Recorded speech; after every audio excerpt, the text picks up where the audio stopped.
Hey everybody, welcome to the Master Retirees Weekly Update. Today's Friday, December 4th. I'm Sean Duhamel. Welcome back everybody. We took a short break last week for the Thanksgiving holiday. I hope all of you are doing well. I hope everyone's staying safe. I hope you had a good Thanksgiving despite these very crazy times that we're living through right now. Before I get into this week's news, let me just quickly apologize to those of you who have been having trouble receiving these weekly messages through your email. Now, each Friday, we email out this video along with a summary of the news of the week to all of our members for whom we have an email address. And since late October, early November, right around the time of the election, we started getting complaints and concerns from members that you were not receiving the messages from us anymore. Some of the messages, come to find out, were going to spam. Others just weren't being received at all. Now, I want to say we're sorry about that. You're not crazy. The problem was not necessarily on your end of things. We discovered in working with our IT people and Constant Contact, who is our email provider, that there was a glitch in the system. With all of that email that was coming through because of the presidential campaign and a lot of spam email along with legitimate email, it really caused the systems to be overrun, and the email processing systems started to act a little bit wonky, and they changed some of their protocols. And because of that, Mass Retirees emails were being wrongly tagged as spam and being undeliverable. Well, our IT people have fixed that. They work wonders for us. I can't thank them enough. Hopefully, starting today, all of you will get these emails in your email folder every Friday. If you are not receiving an email and you are a Mass Retirees member, check with us. We'll make sure that we have you in our database and we have the correct email address, and we'll work with you to correct any problems that are going on. If you haven't received these emails and you're interested in going back and looking at past episodes, all of these videos are archived on YouTube. And in today's email message, there's a link to the Mass Retirees YouTube page. That's in addition to this video being on Facebook every Friday. So with that, let me jump into the news of the week, and I have good news to share. Late yesterday, on Thursday evening, the House and Senate negotiators finally came to an agreement on the FY21 state budget. The House and Senate are meeting today on Friday, later this morning, to approve the budget. And why this is good news is for a couple of different reasons. First of all, if you are a state retiree or a retired teacher, your cost of living adjustment is contained in the budget. That COLA is going to be retroactive to July 1st. And as long as Governor Baker signs the budget by the middle of December, which we fully expect that he will, and the governor also supports the COLA, he's on record supporting the COLA, all of you should receive your retroactive COLA in your December pension check that will come at the end of the month. So that's really good news. Secondly, as we've reported in the past, the budget fully funds the state and teacher pension systems, as well as the Group Insurance Commission. There are no changes that have suddenly come into effect because of the pandemic. And early on, let me tell you, we were very concerned about this. The state right now is running a multi-billion-dollar deficit because of the COVID-19 pandemic, and we were fearful that people would panic, policymakers would panic and start to pull back and cut crucial state programs, retiree benefits being one of them. I'm happy to report that that's not the case, at least not now. We have a lot of work to do going forward for FY22 next year and into FY23. There is light at the end of the tunnel with these vaccines, hopefully starting to become available by the end of December. That's great news. Again, there's light at the end of the tunnel. We're going to get through this, but we need to be patient. We need to continue to exercise safety, socially distance, wear the mask if you're out in public. Just use common sense and take care of yourself. We're going to get through this by sticking together and just letting common sense prevail, but we got a lot of work to do.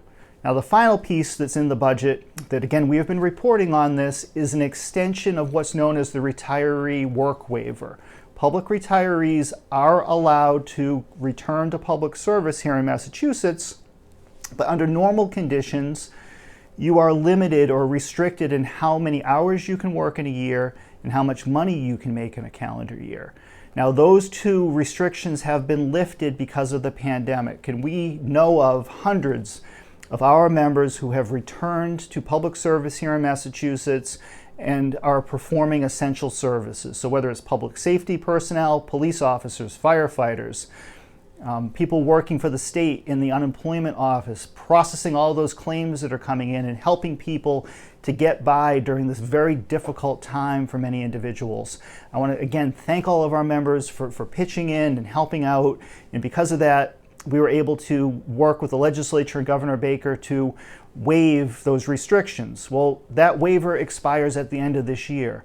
Last spring, when the waiver was created, none of us could have envisioned that here we would be on December 4th, still talking about this pandemic, and it's still waging war on all of us. So the waiver needs to be extended. The extension is in the budget. It extends it through 2021 or for the duration of the public health emergency that's in place right now. If by the middle of next year, the governor rescinds that emergency order because the vaccines have worked and the pandemic is over, then as of now, those return to work restrictions would go back into effect for the remainder of the year, but we're not there yet. So for now, it's been extended. That will be voted on today. The governor then has 10 working days to pass the budget. We do not anticipate there being any problem with any of these issues in terms of Governor Baker's support, but stay tuned to this channel as well as our Mass Retirees Facebook page, our website, our weekly hotline for any late-breaking information. The last thing I want to mention to all of you is in terms of what's happening at the federal level in Washington, D.C. I know there is a great deal of attention and hope being placed on the fact of finally being able to pass some type of relief from the Social Security windfall elimination provision, otherwise known as the WEP. We are working very closely with our national coalition as well as Congressman Richard Neal with the hope of including Congressman Neal's relief legislation, H.R. 4540, in one of the must-pass pieces of legislation that the U.S. Congress is working on right now. If we're not successful in passing those provisions by the end of this year, that legislation is going to be refiled. We know, and I know personally, because I talk to our members all the time, all of us here at Mass Retirees do.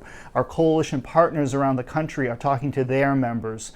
All of us know just how important this issue is to you and how deeply you've been hurt by the fact that you're losing thousands of dollars a year in retirement benefits that you paid for, you earn, and you greatly need in retirement. We're not going to stop until we are successful in bringing relief to you. I sincerely hope it's this year, but we're going to keep at it until we get this passed. I want to thank those of you who continue to work with us, continue to contact your local member of Congress. That makes all the difference in the world. Together, we're going to get this thing done. I just hope it's sooner rather than later. I hope to have more information that we can report over the next couple of weeks. And hopefully it's good news that some things are moving through the U.S. Congress, but we're just going to stay at it. So with that, I'm going to sign off for today. We'll be back again next Friday with a new update. There's a bunch of things happening this month in preparation for 2021. And in closing, before I forget, we have our last telephone town hall meeting of the year next Friday, December 11th, 1 p.m. Eastern Time. You can either call the 800 number that we've been publicizing in the newsletter. It's also contained in today's email message, or you can receive the automated call from us for you to auto-connect to that meeting. Now, the meeting is going to be kind of a catch-all follow-up for the end of the year. So we're going to talk about our legislation, we're going to talk about the budget, we're going to talk about your health insurance, and of course, we're going to talk about the windfall elimination provision and the other issues that we're focused on moving into 2021. And we're going to take your questions. Our entire team will be on the line. So if you're free next Friday afternoon at 1 p.m., please join with us. It should be an informative call, and it's going to be a good way for us to end what's been a very, very difficult year. So with that, thank you so much. Stay safe, please, and we'll be back to you next week.